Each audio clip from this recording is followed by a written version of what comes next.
요즘 이런 정치적 이런저런 정치적 문제 때문에 우리 교회 또 우리 그리스도교가 도매금으로 처리되고 있습니다. 최근 총리에 지명된 이가 교회와 학교에서 발언한 내용들이 알려지면서 그 지명자가 곤혹을 치르고 있죠. 세월호 사고 후에 목회자들 중에 세월호 참사에 대하여 부적절한 말로 설교하거나 평가를 함으로써 엄청난 비난을 받았던 경우도 있습니다. 몇 년 전에는 남의 나라 일어난 지진과 해일 사고로 수많은 인명사고가 났을 때 여기에도 죄를 심판하는 하나님의 뜻이 있다고 설교함으로써 비판을 받은 목사도 있습니다. 여러분은 어떤 생각을 하고 있습니까? 몇 가지 입장이 있을 수 있습니다. 우리 교회, 좀 더 구체적으로 말하면 목사나 그리스도인이라면 역사적 사건이나 동시대에 일어난 사건, 사고 등에 대하여 적극적으로 관심을 가지고 반응하고 대처해야 한다라는 주장입니다. 또 한쪽에서는 교회는 영적인 공동체고 신령한 일을 감당하고 또 영혼에 관심을 가져야지 세상에서 일어난 일에 대하여 지나치게 간섭하는 것은 바람직하지 않다고 주장합니다. 이런 경우에 여러분은 어느 편에 서시겠습니까? 사실 우리가 또 우리 교회가 6.25나 일제 침략을 신앙적으로 이해하고 설명한 경우가 참 많이 있었습니다. 자연재해나 예기치 못한 이런 사건 이런 앞에서도 분명히 하나님의 뜻이 있다고 보는 것이 우리의 입장입니다.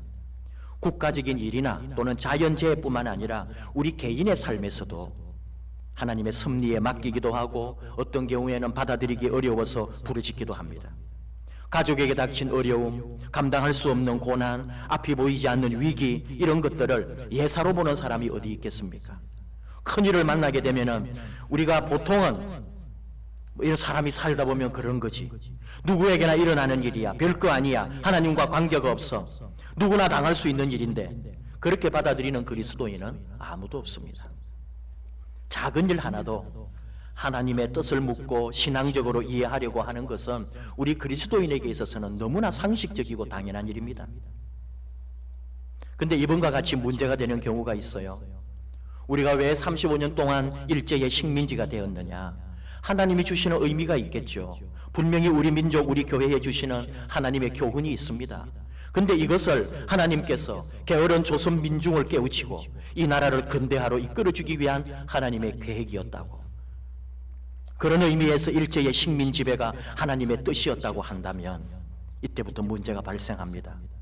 혼자서 개인적으로 누구든지 자유롭게 이렇게 생각할 수 있겠지요. 하지만 공적인 자리에서 이런 발언은 조심해야 합니다. 일제 치하 때 종군 위안부가 되어 일본군에 끌려가 고통당한 수많은 여성들이 있습니다. 지금도 위안부 할머니들이 자신들의 인격과 삶의 회복을 위해 침묵으로 또는 온몸으로 절규하고 있습니다. 이런 분 앞에서 일제의 만행이 하나님의 뜻이라고 말할 수 있겠습니까?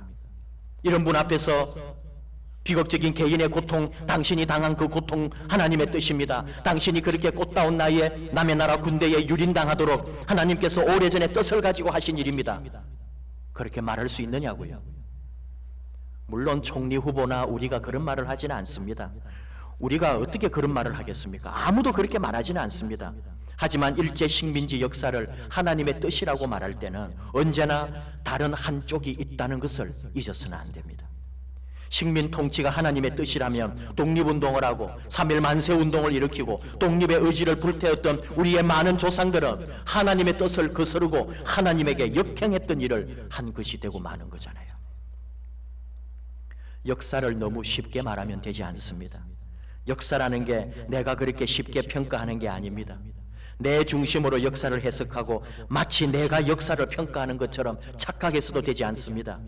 우리는 역사 앞에서 겸손해야 합니다. 역사를 함부로 말하면 큰 코 다칩니다. 역사가 평가해 줄 것이다. 그런 말도 아주 무책임하고 교만한 말입니다. 우리 그리스도인들이 종종 실수하게 되는 것이 하나님이 이 세상을 내 중심으로 이끌어간다고 생각하는 거예요.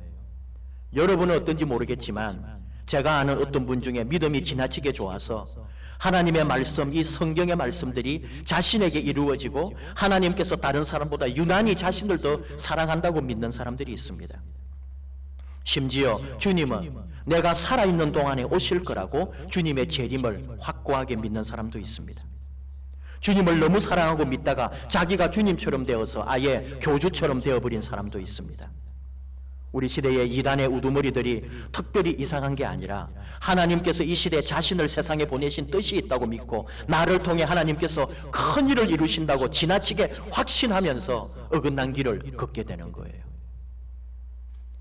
오늘 주신 말씀은 예수님 당시에 있었던 역사적 사실을 근거로 기록하고 있습니다.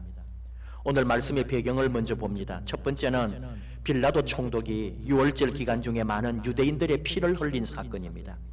군인들이 사람들을 죽였는데 갈릴리 사람들이었고 심지어 성전 안에서 군인들이 갈릴리 사람들을 죽였습니다.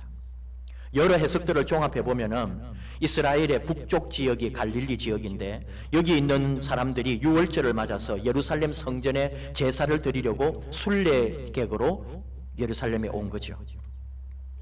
이 갈릴리 지역은 이스라엘에서 북쪽이고 또 여러 모양으로 소외된 점이 많이 있었기 때문에 정치적으로 저항하는 사람들이 많았습니다. 갈릴리에서 온 이들 중에 일부가 유월절에 예루살렘에 와가지고 어떤 봉기라고도 할 수 있는 반란을 일으키지 않았는가 이렇게 보는 거예요. 그러니까 로마 주둔군이 다른 곳에 주둔해 있다가 이렇게 유월절이 되면은 특별히 예루살렘에 더욱 많이 몰려와서 예루살렘을 지키고 예루살렘의 치안을 이제 담당을 합니다. 근데 이 갈릴리에서 온 일단의 무리들이 뭔가 반란을 일으키거나 군인들하고 마찰을 일으켰던 거예요. 그러니까 그것을 진압하던 군인들이 갈릴리 사람 중에 몇 명을 죽이게 되었단 말이죠. 또 추측하기로는 아마 갈릴리 사람들이 성전 안으로 어떤 반란을 일으키고 도망을 성전 안으로 가지 않았을까. 적어도 성전 안에 들어가면은 군인들이 쫓아 들어오지 못할 것이고 그러면은 목숨은 지킬 수 있으니까 그렇게 생각했는데 군인들이 이미 성전의 권위를 인정하지 않았던 거죠. 성전까지 들어와서 사람들을 그 자리에서 칼로 찔러 죽인 거죠. 그 다음이 유대인들에게 문제가 된 겁니다. 빌라도가 갈릴리 사람들의 피를 제물에 섞었다 이렇게 표현을 하죠. 빌라도가 직접 죽인 것은 아니지만 빌라도가 책임자이기 때문에 언제나 빌라도를 말합니다. 여러분, 지도자가 된다는 것은 중요한 것이고 지도자가 된다는 것은 조심스러운 거예요. 우리 교회도 마찬가지로 우리 교회에 크고 작은 일이 일어났을 때 모든 책임은 먼저 담임 목사에게 있습니다. 나라의 일들도 마찬가지 아닐까요? 작은 일, 어느 지역에서 일어난 작은 사건이라 할지라도 그 우리나라에 일어난 그 모든 일에 대처하는 것은 국가의 일이고 대표의 일입니다. 항상 여러분이 어느 자리에 있거나 지도자가 되었을 때는 그 책임도 막중하다는 것을 한순간도 잊어서는 안 됩니다. 제물에 피를 섞었다 하는 말은 실제로 성전에서 하나님 앞에 올려드리는 제물에 이 사람의 피를 섞었다고 보지는 않습니다. 제물로 바칠 짐승의 피가 성전 안에 번제단 쪽에 있고 또 이 성전에서 죽은 사람들은 뜰에서 성전 뜰에서 죽었을 텐데 한 성전이라고 할 수 있는 공간 안에 짐승의 피와 사람의 피가 같이 있었기 때문에 사람들이 표현할 때에 하나님께 올려드린 제물에 짐승의 피와 사람의 피가 섞였다 이렇게 말하는 거죠. 한편 또 학자들 중에는 군인들이 더 모욕적으로 그 사람들의 피를 제물에 발라가지고 유대인을 모욕하고 유대인들이 섬기는 하나님에 대하여 조롱했다고도 보는 거예요. 지금 사람들이 바로 이런 예루살렘에서 있었던 소문을 예수님에게 와가지고 전해주고 있습니다. 죽은 사람들에 대한 아픔이나 로마 제국의 잔인함에 대한 분노가 아니라 죽은 사람들이 얼마나 죄를 많이 지었으면 비참하게 죽임을 당할 뿐 아니라 자기들 피를 직접 제물로 드리게 되었나, 그만큼 하나님으로부터 저주받은 인생들이라고 생각하는 거예요. 거기에 대하여 예수님 당신은 어떻게 생각하십니까? 이렇게 질문하는 거죠. 예수님은 여기에 대하여 설명을 하면서 하나 더 역사적 사건을 언급합니다. 그 당시에 사고가 하나 있었어요. 실로암 망대가 무너져서 거기에 치여 죽은 사람이 18명이나 되는 대형 사고가 있었습니다. 그 당시에는 엄청난 유서였을 거라고 보는 거죠. 인구도 많지 않았고 이런 건물이 무너지거나 어떤 이런 사고로 인하여 죽는 사람은 많지 않았습니다. 자연재해나 전쟁 외에 이렇게 동시에 많은 사람이 죽는 일이 없는데 망대가 무너져서 이렇게 많은 사람이 죽었기 때문에 온 나라에 이 소문이 퍼져 있었던 거죠. 근데 사람들이 어떻게 받아들였다는 겁니까? 그 죽은 사람들은 죄 때문에 죽었다. 죽음은 죄의 값이다. 그렇게 생각했습니다. 왜 그런 생각을 했느냐 하면은 빌라도가 유대인들의 환심을 사기 위해 실로암 연못에 대한 수로 공사를 했습니다. 물이 귀한 곳이기 때문에 도시는 물을 끌어오는 것이 관건이고 통치자는 그 물을 어떻게 지배하느냐에 따라 그의 권력이 강화되는 거잖아요. 실로암은 예루살렘 남쪽과 동쪽 성벽에 접해져 있는 연못입니다. 또 여러분 한번 그냥 들어보십시오. 기혼이라고 하는 지명을 들어보셨을 텐데 예루살렘 동쪽 성 밖에 기드론 골짜기에 있는 샘이에요. 거기에서 물을 끌어와 가지고 실로암 연못에 보관을 하는 거예요. 저장을 합니다. 실로암은 인공 연못이고 돌로 만든 거예요. 이거의 길이가 17.4m고 폭이 5.4m고 깊이가 5.7m인 인공 저수지입니다. 이게 실로암 연못이고 기혼샘에서 물을 끌어오는 수로가 있고 또 실로암에서 예루살렘 성내로 끌어오는 수로들이 있어서 백성들이 그 물을 먹게 되는 거예요. 자, 이게 뭐냐 하면은 예루살렘 사람들이 먹는 이 저수지이기 때문에 이것을 망대를 세워가지고 파수꾼이 이 물을 지키는 거예요. 예루살렘 성내에 그 물이 얼마나 귀중합니까? 근데 이 망대가 무너져서 망대 위에 있는 사람이나 아니면은 그 망대가 무너질 때 그 아래에 있던 사람들이 18명이 죽는 사고가 발생했다 이거예요. 또 학자들이 주장하기로 아마 어떤 수로 공사 중일 때 그 중에 죽은 사람들이 인부들이 아니었을까 이렇게 추측을 합니다. 근데 사람들이 왜 이 사람들이 죄를 지어서 죽었다고 생각하느냐 하면은 수로 공사를 할 때 돈이 없었거든요. 나라에 돈이 없으니까 무슨 공사를 할 수가 없어요. 근데 그 돈 나올 곳이 어디냐? 성전에는 돈이 있었단 말이죠. 성전에는 백성들이 낸 헌금과 제물과 이런 것들이 있으니까 그 성전에 있는 돈을 빌라도가 강제적으로 빼앗습니다. 그리고 수로 공사를 할 때 공사 대금과 여러 가지 인부들 다 이런 것을 그걸로 지급을 했거든요. 그러니까 그 인부들이 그 돈을 받을 때도 뭘 생각했느냐? 유대인이기 때문에 하나님의 전에 바쳐진 돈이 자기들의 어떤 공사비로 나올 때에 그걸 두려워했습니다. 하나님의 전에 바쳐진 이 거룩한 것을 우리의 공사비로 받았을 때 혹시 하나님으로부터 저주받지 않을까? 이건 바로 죄를 짓는 거다. 이런 게 있어가지고 사람들 중에 공사 중단해야 된다. 이 돈 받으면 일하면 안 된다. 우리 일 못한다. 이런 것도 있었다고 보는 거죠. 그런데 딱 바로 이 일이 벌어진 거잖아요. 망대가 무너지면서 18명의 공사 인부가 죽었다고 생각할 때 바로 성전의 거룩한 돈을 싹으로 받았기 때문에 하나님이 저주하여 심판해서 그 사람들이 죽었다. 예수님이 오늘 지금 여기에 대하여 이런저런 사건 사고 앞에서 우리 그리스도인이 어떻게 대처해야 하는가 하는 답을 예수님을 통하여 우리가 배우는 거죠. 유대인들은 불행한 일을 당하는 것이 바로 그 사람의 죄의 원인이 있다고 믿어버렸습니다. 여러분 근데 이 말을 잘 들어보면은 이 말 안에 내가 불행을 당하지 않은 이유는 나의 무죄함이고 하나님이 나를 지켜주신다고 믿는 바로 그 자기 의유와 교만이 숨어있는 말이라는 거죠. 하나님이 죄 지은 사람을 심판한 것이고 내가 살아난 것은 하나님이 나를 의로 여기신다는 자기 착각이에요. 우리는 그런 적 없을까요? 나만 빠져나오고 나만 살아남고 우리 애만 합격하고 우리 교회만 잘 되면은 겉으로 드러내지는 않아도 속으로 봐라 내가 얼마나 잘났는지 하나님이 나를 사랑하신다. 너희들 안 되는 거 다 너희들 속에 잘못이 있기 때문이고 하나님이 너희들을 다 알아보신다. 그런 알 수 없는 우리 속에 교만과 그런 추한 마음이 숨어 있다는 거예요. 자연재해나 예상치 못한 사고를 당할 때에 여러분 우리 속에 그런 마음이 있다면 우리는 아직 그리스도인이 아니에요. 성경의 원리, 하나님의 말씀은 이 세상의 사고나 사건, 자연재해나 예상치 못한 모든 일은 믿는 자나 믿지 않는 자에게 똑같이 임합니다. 하늘의 비와 바람과 별과 모든 구름은 믿는 사람이나 믿지 않는 사람에게 동일하게 적용된다는 거예요. 오늘 예수님은 그런 말씀하시지 않습니다. 우리 믿는 사람들에게 오늘 예수님은 이 예루살렘에서 있었던 이야기와 또 실로암 망대가 무너진 사건에 대하여 말씀하실 때는 다른 차원의 얘기를 하시는 거죠. 우리 사람들, 우리 믿음의 사람들에게 두 가지 분명한 사실을 가르쳐 주십니다. 첫째는 하나님 앞에서 이런 일을 볼 때에 모든 인간이 죄인이라고 하는 것을 잊지 마라. 우리 예수님의 가르침입니다. 하나님은 사도 바울을 통해서도 로마서 3장 10절에서 12절 말씀합니다. 기록된 바 의인은 없나니 하나도 없으며 깨닫는 자도 없고 하나님을 찾는 자도 없고 다 치우쳐 함께 무익하게 되고 선을 행하는 자는 없나니 하나도 없도다.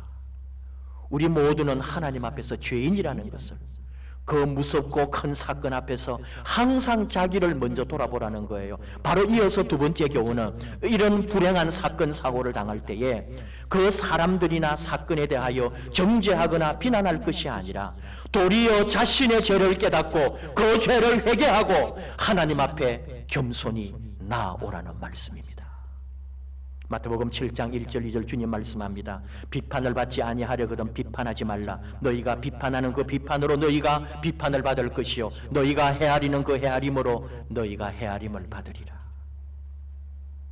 오늘 예수님은 이 말씀을 하실 때에 종말에 대하여 그 앞뒤에 계속 말씀하고 계실 때 어떤 사람들이 이 얘기를 함으로써 예수님이 다시 또 대답을 하신 거예요. 무슨 얘기냐 하면은 마지막 시대가 가까이 올수록, 종말이 다가올수록 너희들 가운데 이런 일들은 더 많아질 것이다. 그런데 그때 그리스도인들이, 나를 따르는 이들이 어떤 말을 하고 어떤 평가를 하고 어떤 생각을 해야 하느냐 우리에게 가르쳐 주시는 거죠. 믿음의 사람들이 어떻게 살아야 하는가, 결국은 그 대답을 우리에게 하고 계십니다.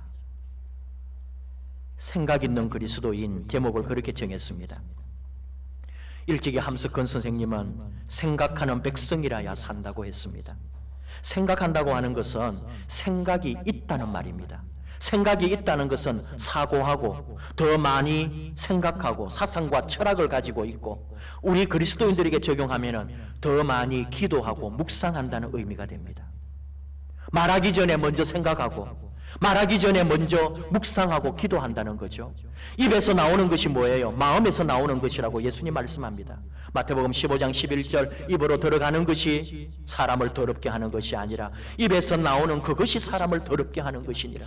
입에서 나오는 것들은 마음에서 나오나니 이것이야말로 사람을 더럽게 하는 것이니라. 여러분, 만에 하나라도 저나 여러분이 큰 사고를 당했을 때 우리 가족은 살아남고 다른 사람은 다치거나 죽었다고 합시다. 그때 우리의 모습이 우리는 좀 더 의롭고 우리는 좀 더 하나님으로부터 보살핌을 받았다고 생각한다면 그것은 우리 믿음의 오해라는 거예요. 그 순간 우리는 바로 그 아픔에 동참해야 되고 나의 죄인됨을 더 깊이 깨닫고 회개하면서 이 고통을 함께 이기게 해달라고 하나님 앞에 겸손히 나아가야 한다는 것이 주님의 가르침입니다. 내 마음에서 나오는 대로 내가 깨달은 것이라고 함부로 말하지 말라는 거예요. 죽은 사람들에 대하여 정죄하거나 비판하지 말라는 거죠. 우리는 내 살아난 거 감사하고 좋아하고 나는 다행이라 그러고 하나님이 뜻이 있다 그러고, 그리고 하나님이 아마 그 속에 심판하신 거라고 감히 말할 수 없는 이상한 소리들을 짓거리면서 하나님의 뜻을 도리어 저버릴 때가 있다는 것. 함석헌 선생님의 글을 그대로 인용해 봅니다. 이분도 일제의 식민지 6.25를 말합니다. 하나님의 뜻을 묻습니다. 그런데 이분의 질문은 다릅니다. 6.25를 돌아보며 6.25가 우리에게 준 교훈이 무엇인지, 6.25가 준 뜻이 무엇인지 말합니다. 그런 말합니다. 첫째로 8.15가 참 해방이었나? 둘째, 이 정권이 정말 나라를 대표하는 정권이냐? 셋째, 우리는 새 역사를 낳을 새 종교를 가졌는가? 교회에 대하여 한마디 말씀합니다. 전쟁 중에 가장 보기 싫은 것이 종교단체들이었다. 피난을 시킨다면 제 교인들만 화려하고 구호물자 나오면 서로 싸우고 그것을 미끼로 교세에 늘리려고나 하고, 그리고는 정부 군대에 하는 일을 그저 잘한다 잘한다 하고 날씨라도 맑아 인민군에 대한 폭격을 좀 더 잘하기를 바라는 정도였다. 대적을 불쌍히 여기는 사랑, 정치하는 자의 잘못을 책망하는 참의의 빛을 보여주고 그 때문에 핍박을 당한 일을 한 번도 보지 못했다. 그 가난 중에서도 교회당은 굉장히 짙고 예배 장소는 단장한 사람들로 가득 찼다. 어디 베옷 입고 제에 앉았다는 교회를 보지 못했다. 저는 이런 글을 읽을 때 시대를 앞서간 분의 말씀에 등줄기가 서늘합니다. 진짜 정신 차려야 합니다. 우리 교회, 우리 목사들, 우리 성도님들이 정신 차려야 합니다. 이번에 들은 이야기인데 여행사를 운영하시는 장로님 말씀이에요. 어느 손님 고객이 전화로 패키지 여행을 상담을 했습니다. 부부 동반으로 10일 동안 유럽 여행 가는 건데 상담을 잘했습니다. 이 사람들도 교회 다니는 신앙인이라서 얘기도 잘 되고 날짜, 비용 다 잘 맞아떨어져서 이제 그대로 진행하면 됩니다. 전화를 끊기 전에 이분들이 이 장로님, 사장님에게 물었어요. 같이 가는 팀에 교인들도 있나요? 그러니까 장로님은 너무나 편안한 마음으로 예, 아주 좋은 교인들도 몇 쌍 있습니다. 그랬더니 이분이 하시는 말씀이 그러면 저희는 안 가겠습니다. 나도 교회 다니지만 교회 다니는 사람들하고 같이 여행 가기 싫다는 거예요. 이게 오늘 우리의 주소입니다. 한국 사회에서 교회의 위치, 그리스도인의 위상, 한마디로 우리의 꼴이 지금 이 모양이라는 거죠. 오늘 예수님 말씀은 이 시대, 이 오늘 우리가 살아가는 이 역사의 현장에서 도대체 그리스도인들이, 예수 믿는 사람들이 무슨 생각을 하고 살아가고 있느냐, 우리에게 책망하시면서 말씀하고 있습니다. 너희에게 이르노니 너희도 만일 회개하지 아니하면 다 이와 같이 망하리라. 시대의 고통과 절망 앞에서 하나님의 뜻이 어쩌고저쩌고 운운하면서 자기의 의로움을 과시하려 하고 내 식구 살아남은 것은 자랑하려 하는 이 못된 심보로는 이것은 믿는 것도 아니고 이 땅을 복음으로 바꿀 수 있는 힘이 아무것도 없다는 거예요.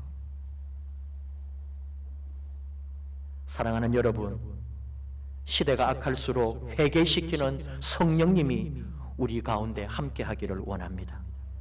텔레비전 뉴스에서 하는 소리 고지곳대로 듣고 앵무새처럼 따라하지 말고 남북으로 나누어진 이 나라가 제대로 된 나라인지, 이 정권이 제대로 된 정권인지, 나를 변화시키고 민족을 새롭게 할 이 기독교의 복음이 제대로 뿌리내리고 있는지 시대를 바라보며 생각이 있는 그리스도인으로 예수 정신을 좀 똑바로 가진 하나님의 사람이 되라고 하시는 주님의 말씀, 이 준엄한 말씀을 우리 그리스도인들이 새겨들어야 합니다. 하나님이 찾으시는 이 땅에 참 한 명의 그리스도인이 되도록 이 시대를 변화시키는 한 명의 생각 있는 그리스도인이 되라고 하시는 주님의 말씀을 심장에 새겨야 합니다. 너희도 만일 회개하지 아니하면 이와 같이 다 망하리라. 오늘 이 예수님의 말씀이 우리 교회와 바로 나에게 주시는 말씀으로 듣고 갈수록 고난과 어려움에 있는 이 민족, 우리 삶에 드러나는 모든 사건과 사고 가운데서 그 어떤 경우에도 하나님 앞에, 예수 앞에 나를 먼저 돌아보고 회개하고 그 아픔과 고난에 내 몸과 마음을 드릴 수 있는 이 시대에 살아있는 그리스도인, 생각이 있는 참 그리스도인 저와 여러분 되기를 축복합니다. 기도하십시다. 하나님 아버지, 너무나 부족하고 연약하고 어리석은 저희들이 회개합니다. 아무 곳이나 하나님의 뜻을 갖다 붙이고 아무데나 주님의 의를 말하는 어리석은 저희들입니다. 나는 잘 살고 나는 살아남고 우리 집은 복받았다고 그것이 하나님의 복이라고 자랑하는 저희들 불쌍히 여겨주시고 이 땅에는 오늘도 아픔과 고난과 슬픔 가운데 눈물 흘리며 이 시대 이 민족의 고난 앞에 세상 가운데 소외된 수많은 사람들이 있다는 것을 한순간도 잊지 않는 저희가 되기를 원합니다. 할 수만 있다면 우리가 깨어있고 생각하고 이 시대에 부름받은 참 그리스도인 되어서 힘들고 어려운 이 역사 가운데 제대로 쓰임받고 제대로 하나님의 사명을 감당하며 나라의 고통과 고난과 이 민족의 슬픈 역사 가운데 바른 생각, 바른 뜻을 가지고 나아가는 저희들이 되게 하여 주시옵소서. 우리 예수님 말씀을 기억합니다. 회개하지 아니하면 너희도 다 이와 같이 망하리라 하신 말씀대로 어떤 일을 만나도 먼저 나를 돌아보며 회개하는 우리 주님 앞에 서 있는 참 그리스도인 되도록 저희를 이끌어 주시옵소서. 예수님의 이름으로 기도하옵나이다. 아멘.